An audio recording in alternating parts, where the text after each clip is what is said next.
Walt Disney World's company, we hope you enjoy Symbiosis, a creative partnership.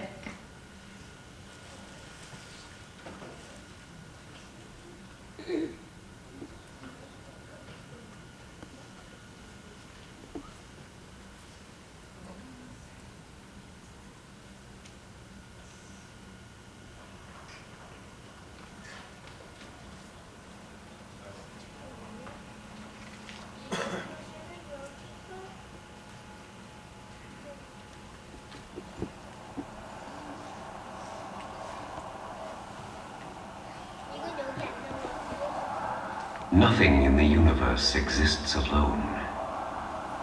Every drop of water, every human being, all creatures in the web of life and all ideas in the web of knowledge are part of an immense, evolving, dynamic whole, as old and as young as the universe itself.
In the web of life, all ideas in the web of knowledge.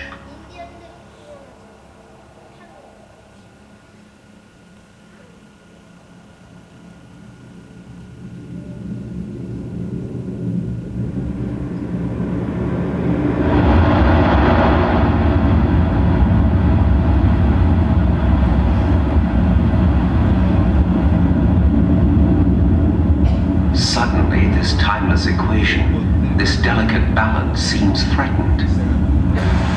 Suddenly, we've begun changing our world rather than adapting to it. Suddenly? Not really.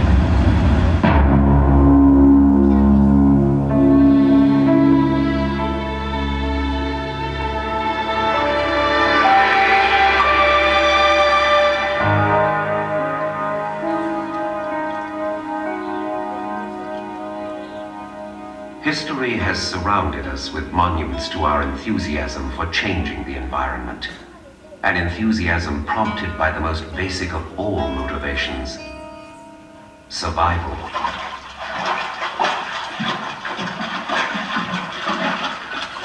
Certainly nothing less motivated the Ifugao tribe to undertake the terracing of these magnificent mountains in the Philippines over 3,000 years ago.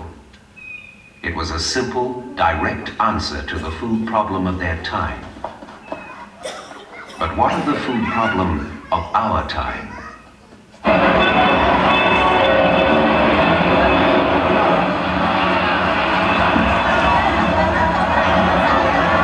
The International Rice Research Institute, less than 125 miles from the Ifugao and their terraces.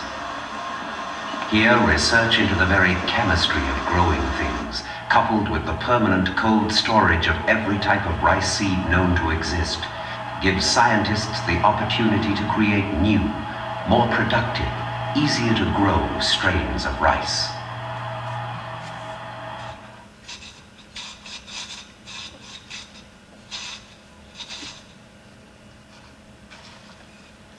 Yesterday's technology and today's. Only 125 miles, but 3,000 years of time lie between.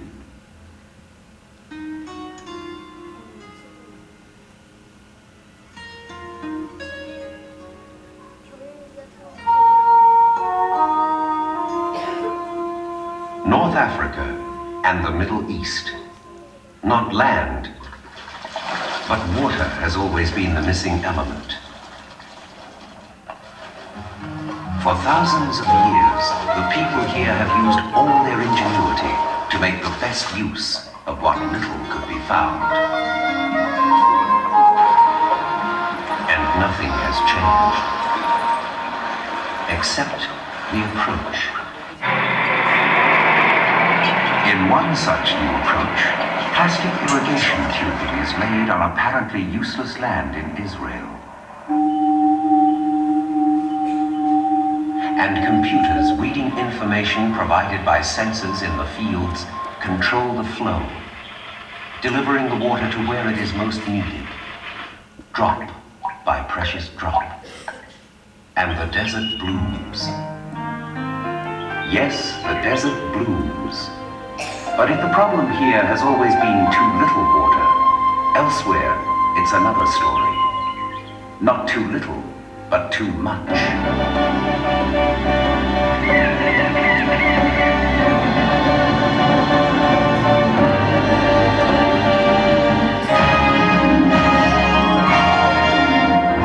Holland, where out of necessity, water management approaches art.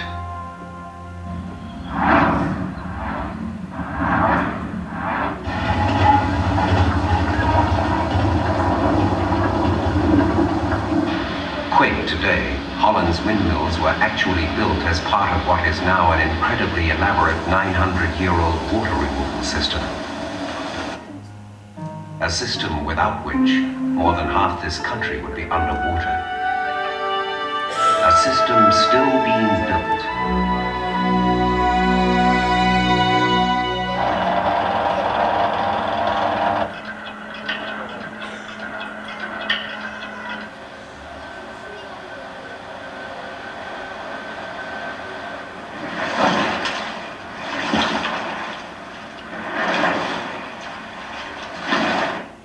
The world's most sophisticated hydraulic laboratories are now creating Holland's enormous new Southern Delta flood control system.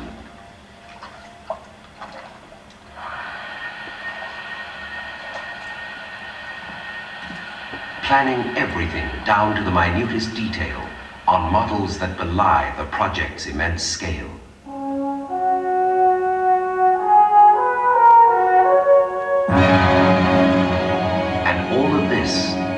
Is happening side by side with this.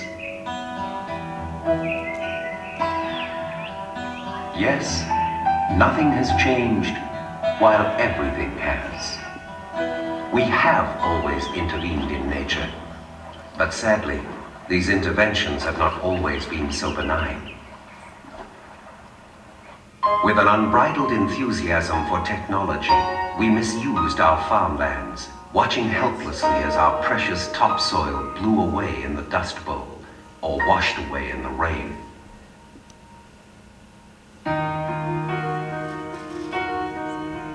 We misused our forests, watching helplessly as barren hillsides created floods where there were none before. And we used our lakes, rivers, and streams to dispose of our wastes, and looked on helplessly as they began to die. But then, finally, we decided that this tragic waste could not go on, that we would have to take charge of our technology if we were to coexist with it. And then, more importantly, we actually began to do it. In England, where after hundreds of years of pollution so severe no fish remained in the River Thames, 20 years of intense effort to restore it to health have seen the fish begin to return. At Europe's Lake Constance, where the cooperation of 3 nations, Switzerland, Germany, and Austria, was required to save the lake from the ravages of population growth on its shores.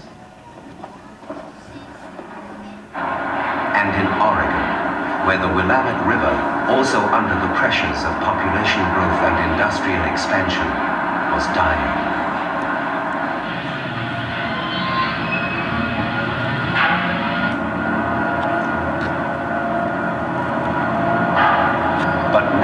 Reoxygenation ponds prepare industrial water for safe return to the river.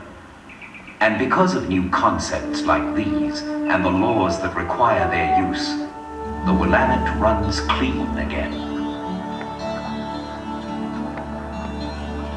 And constant monitoring of the river's water promises to keep it useful, healthy, and safe for everyone.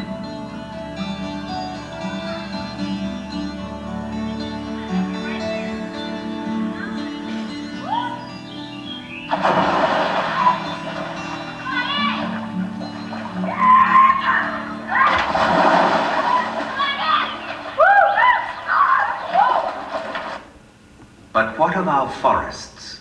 What have we learned from our past mistakes with our forests? Much. From Germany's Black Forest, successfully managed for over 600 years.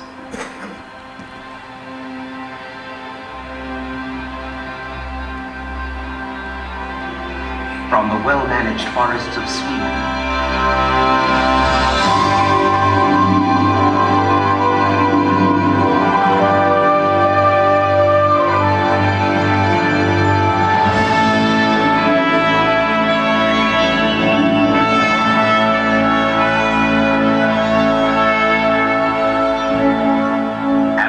Forests of America's great Northwest, one fact has made itself unmistakably clear.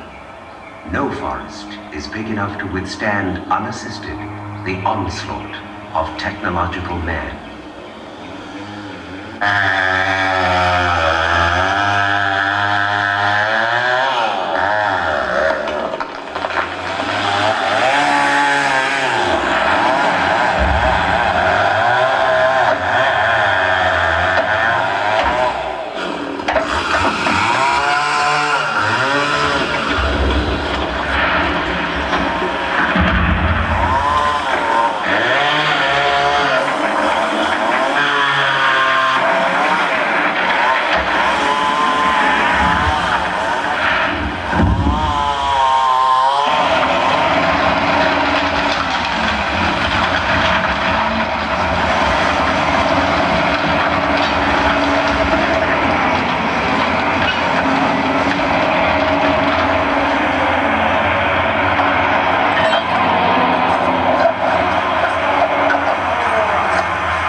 No forest unassisted.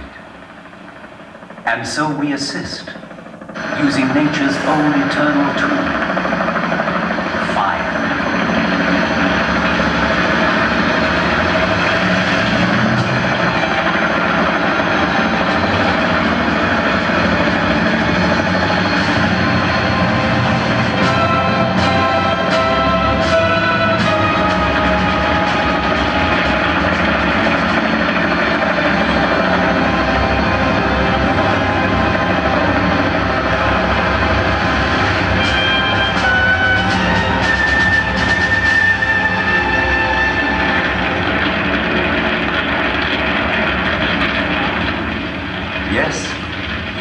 fire just as nature does, to set the stage for renewal.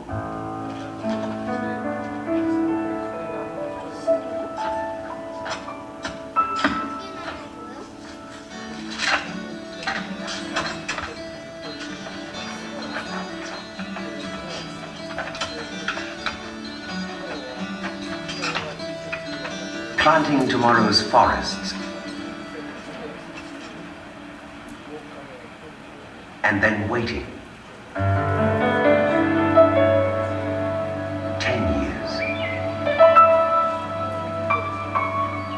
and more to keep our forests not simply productive, but a place of life, wonder, and beauty as well.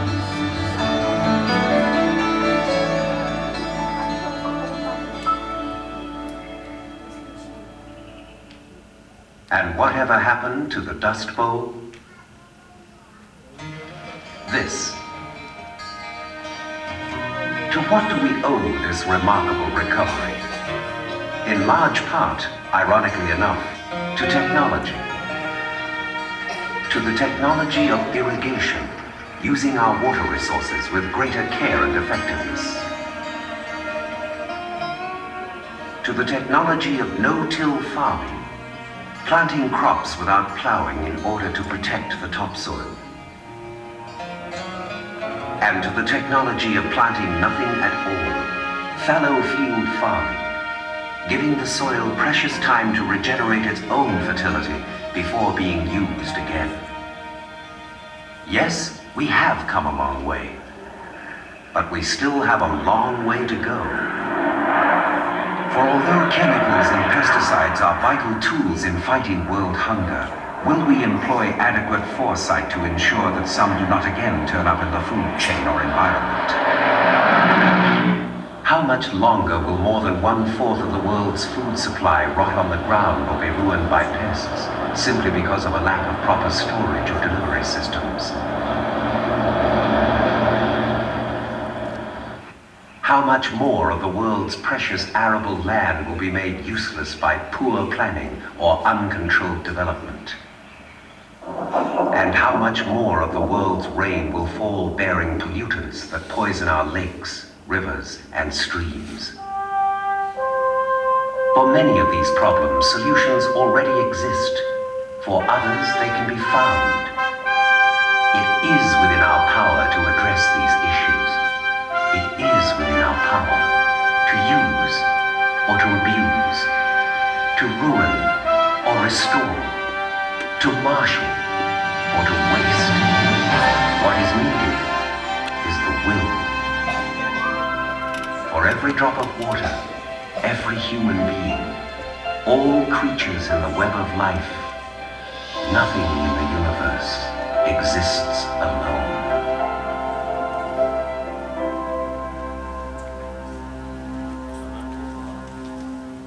We hope you enjoyed the Harvest Theater. Please gather your personal belongings and exit your rows to your right.